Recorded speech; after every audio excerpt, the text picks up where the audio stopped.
सकता है। आप काडर वाली इन पार्टियों के सामने अब पिछले 3 साल बिहार के में अनुभव कोई में काडर बेस्ड पार्टी नहीं है, पहली बात तो ये समझ लीजिए। बीजेपी भी नहीं है मैं और आ रहा हूं उस आरजेडी। पे। हाँ। आरजेडी जो है वो कास्ट बेस्ड पार्टी है, और लालू जी अपने पीक पे मास लीडर थे।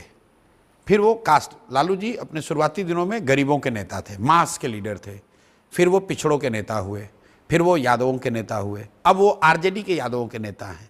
तो वो एक कास्ट बेस्ड पार्टी है और वैसी उनकी व्यवस्था है।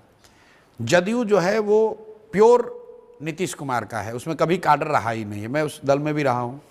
जदयू में कभी संगठन की ताकत नहीं रही है। नीतीश कुमार, गवर्नेंस और सरकारी तंत्र, उसी से वो पार्टी चली है। काडर के नाम पर यहाँ पर, और कांग्रेस तो है ही नहीं काडर बेस्ड पार्टी, काडर के नाम पर यहाँ पर लेफ्ट के दल रहे। पहले यहाँ सीपीआई बहुत मजबूत होती थी, अभी आई सीपीआई एमएल है और बीजेपी। लेकिन बीजेपी आज तक बिहार में एक बार अपवाद के तौर पर छोड़ दीजिए 2015, तो 100 से ज़्यादा सीट लड़ती नहीं, 100-110 सीट लड़ते हैं। तो आधे बिहार में उनका कोई काडर नहीं है। सीपीआई एमएल जो काडर बेस्ड पार्टी है वो 15-20 सीट लड़ते हैं, तो वो लिमिटेड एरिया में उनका है।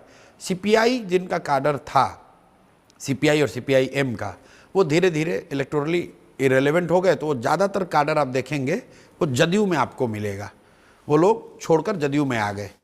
तो काडर के हिसाब से आज बिहार में सबसे बड़ा दल जनसुराज है।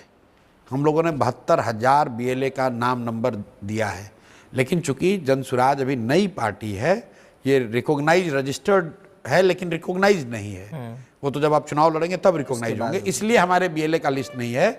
बाकी संगठन के हिसाब से मैं बिल्कुल ईमानदारी से आपको बहुत विश्वास से कह सकता हूं कि जनसुराज से बड़ा राजनीतिक संगठन बिहार में किसी का नहीं है। एमएलए ज्यादा हो सकता है, एमपी ज्यादा हो सकता है, लेकिन संगठन जनसुराज से बड़ा किसी का नहीं है।